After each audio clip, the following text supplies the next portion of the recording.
यहाँ एक statement based question है। फर्स्ट और सेकंड दोनों में इक्विवेलेंट ईएमएफ और इक्विवेलेंट इंटरनल रेजिस्टेंस के बारे में बात की गई है जब दो नॉन आइडियल बैटरी पैरेलल में कनेक्टेड है।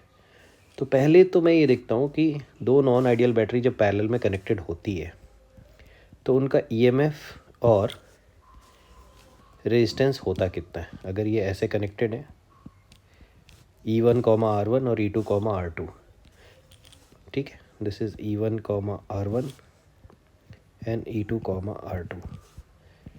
तो इनका इक्विवेलेंट ईएमएफ होता है बच्चों E1 R2 plus E2 R1 upon R1 plus R2। Now कुछ लोगों ने इसको E1 अपॉन R1 और प्लस E2 अपॉन R2 के फॉर्म में भी याद किया होगा, वो अल्टीमेटली यही वैल्यू आती है।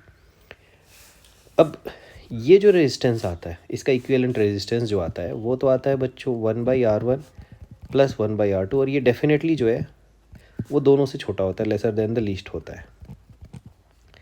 क्योंकि ये फॉर्मूला तो आप 10th से पढ़ते आ रहे हो, सीरीज़ में greater than the greatest and parallel में लेसर देन द लीस्ट। आप R1 की वैल्यू 3, R2 की वैल्यू 2 ले लेते हो तो R की वैल्यू आ जाती है, सॉरी R1 को 3 ले लो, R2 को 6 ले लो। तो ये कॉमन सा एक कैलकुलेशन होता है जो मोस्टली पैरेलल में आपने को देखने को मिलता है।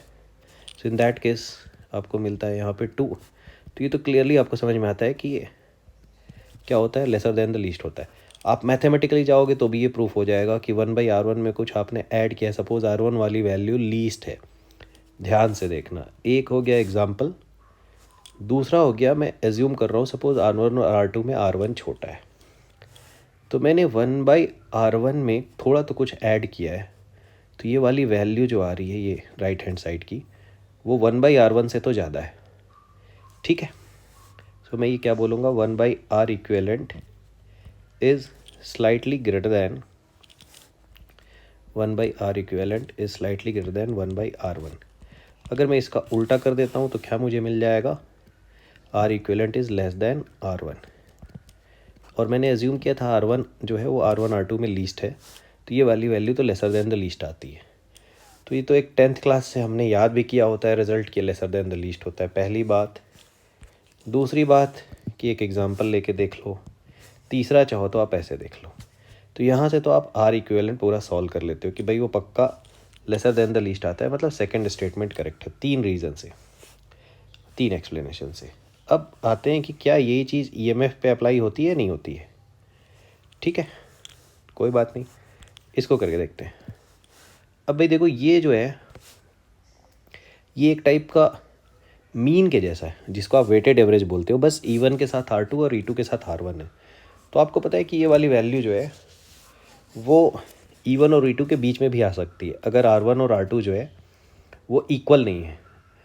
अब एक चीज़ सबसे कॉमन सी चीज़ समझो, यहाँ नॉन आइडियल लिखा है, नॉन आइडेंटिकल नहीं लिखा हुआ है।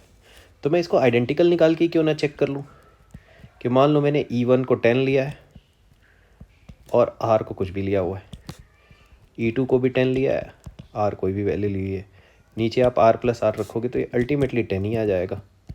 तो 10 से लीस्ट तो आया नहीं, और वो बोल रहा है कि हमेशा लेसर देन द लीस्ट आना चाहिए, ठीक है, smaller than either of the 2 cells, मतलब दोनों से छोटा आना चाहिए। तो इसका मतलब फर्स्ट तो रॉन्ग है। दूसरा मैंने आपको क्या बताया कि वेटेड एवरेज के जैसा है ये, बट R1 R2 यहाँ थोड़ा E1 के साथ R1 नहीं है, E1 के साथ R2 है। तो सपोज़ करो आपने R1 को 3 ले लिया, R2 को कोई भी वैल्यू ले लो, 3:2 ले लो, 2 और 3 ले लो, तो भी आपको समझ में आएगा कि ये वाली वैल्यू जो है E1 E2 के बीच में आ सकती है अगर R1 R2 सेम नहीं, सेम है तो फिर वो किसी के इक्वल भी आ सकती है। तो ये जो बात बोली गई है कि smaller than either of the 2, ये तो बिल्कुल रॉन्ग है, चाहे आप मैथमेटिकली डिसाइड कर लो इसको या किसी एग्जाम्पल को लेकर डिसाइड कर लो। Hence first is false and second is true, this one is your answer.